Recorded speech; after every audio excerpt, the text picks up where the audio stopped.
आता पुढच्या 5 मिनिटात टॉप 20 घडामोडींचा नॉनस्टॉप आढावा।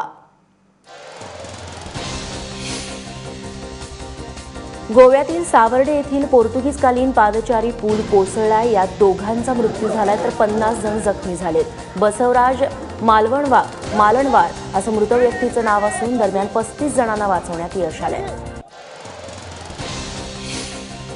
कुलभूषण जाधव प्रकरणात आंतरराष्ट्रीय न्यायालयानं पाकिस्तानला दणका दिलाय। जाधव हे हेर असल्याचं सिद्ध झालेलं नाही, त्यामुळे अंतिम निकाल येईपर्यंत पाकिस्ताननं जाधव यांच्या फाशीच्या शिक्षेची अंमलबजावणी करू नये असा निकाल आंतरराष्ट्रीय न्यायालयानं दिलाय।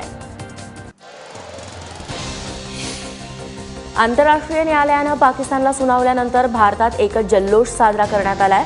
मुंबईत कुलभूषण जाधव यांच्या मित्रांनी फटाके फोडून जल्लोष साजरा केला, तर तिकडे वाराणसीतही फटाके फोडण्यात आले। कुलभूषण जाधव यांना पाकिस्तानी लष्करानं सुनावलेल्या फाशीच्या शिक्षेला आंतरराष्ट्रीय न्यायालयानं स्थगिती दिल्यानं पाकिस्तानचा तिळपापड झालाय। भारताला जगासमोर उघडं पाडू असा राग यावेळी पाकिस्ताननं आळवलाय। जेलमध्ये बंद असूनही आमदार रमेश कदम यांची मुजोरी कमी झालेली नाहीये। रुटीन चेकअपसाठी कदम यांना मुंबईतल्या जे रुग्णालयात दाखल करण्यात आलं होतं। त्यावेळी त्यांच्यासोबत असलेल्या पोलिसांवरती दादागिरी करत कदमांनी अर्वाच्य भाषेत शिवीगाळ केली। छगन भुजबळ यांचे पुत्र पंकज भुजबळ यांच्यावरती धमकावल्याचा आरोप होतोय। कोर्टाच्या आवारात दमदाटी केल्याचा आणि धमकावल्याचा आरोप MIT प्रकरणातील सहआरोपी अमित बलराज आणि सुधीर साळसकर यांनी केलेला आहे। पुण्यात देशातली पहिली गर्भाशय प्रत्यारोपण शस्त्रक्रिया पार पडली आहे। पुण्यातल्या गॅलेक्सी केअर लेप्रोस्कोपी रुग्णालयात सोलापूरच्या 21 वर्षीय तरुणीवरती ही शस्त्रक्रिया करण्यात आली। ऊर्जा मंत्री चंद्रशेखर बावनकुळे यांनी वाशिममध्ये जनता दरबारात अधिकाऱ्यांच्या तडकाफडकी बदल्या केल्या। पैसे दिल्याशिवाय महावितरणचे अधिकारी आणि कर्मचारी काम करत नाहीत असा आरोप शेतकऱ्यांनी बावनकुळेंनी 3 अधिकारी आणि 1 वरिष्ठ लिपिकाची गडचिरोलीला बदली केली। शेतकऱ्यांनी असे आरोप केल्यानंतर विरोधकांच्या संघर्ष यात्रेत सावंतवाडीत पीपल्स रिपब्लिकन पक्षाचे नेते जोगेंद्र कवाडे यांनी दानवेंवरती टीका करताना त्यांचीही जीभ घसरली। दानवे यांनी शेतकऱ्यांविषयी केलेल्या वक्तव्यावरून टीका करताना कवाडेंनी देखील खालच्या भाषेत प्रहार केला। औरंगाबादेत कॉलेज सोडून एका घरात पेपर लिहिणाऱ्या 27 विद्यार्थ्यांवरती औरंगाबाद क्राईम ब्रांचनं धाड कशी मारली त्याचा व्हिडिओ आता समोर आलाय। जिल्हा कोर्टानं आरोपींना 23 तारखेपर्यंत पोलीस कोठडी सुनावली आहे। विरोधकांच्या संघर्ष यात्रेच्या 4थ्या टप्प्याचा समारोप आता झालेला आहे। सावंतवाडी इथं विरोधकांची शेवटची सभा झाली। जोपर्यंत कर्जमाफी होणार नाही तोपर्यंत संघर्ष चालूच राहील अशी भूमिका यावेळी विरोधकांनी घेतली आहे। शाळेत रागावणाऱ्या वर्गशिक्षिकेवरती सूड उगवण्यासाठी विद्यार्थ्यांना बनावट फेसबुक अकाउंट सुरू करून बदनामी केल्याचा प्रकार नाशकात उघडकीस आलाय। हा प्रताप करणाऱ्या विद्यार्थ्यांविरोधात सायबर शाखेमध्ये गुन्हा नोंदवण्यात आलाय।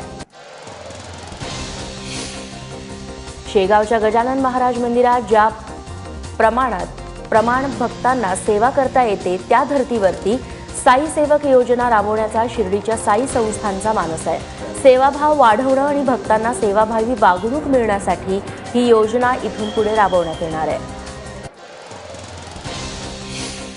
प्रसिद्ध अभिनेत्री रीमा लागू यांचं हृदयविकाराच्या तीव्र झटक्यानं काल निधन झालं।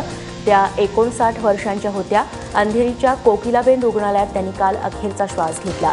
ओशिवरा येथील स्मशानभूमीत त्यांच्यावरती कालच अंत्यसंस्कार करण्यात आले। केंद्रीय पर्यावरण राज्यमंत्री अनिल माधव दवे यांचं देखील हृदयविकाराच्या धक्क्यानं काल निधन झालं। नर्मदेच्या काठावर आपल्या पार्थिवावरती अंत्यसंस्कार व्हावेत असं दवेंनी मृत्यूपत्रात लिहिलं होतं। त्यांच्या इच्छेनुसार ज्या ठिकाणी नर्मदा महोत्सव भरतो त्या ठिकाणी आज त्यांच्यावरती अंत्यसंस्कार होणार आहे।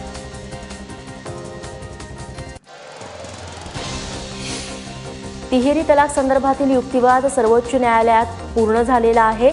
सध्या न्यायालयानं आपला निकाल राखून ठेवलाय। कालच्या सुनावणीत all India Muslim personal law बोर्डानं सर्व काझींना तलाकबाबत महिलांचंही मत जाणून घेण्याचे निर्देश दिले।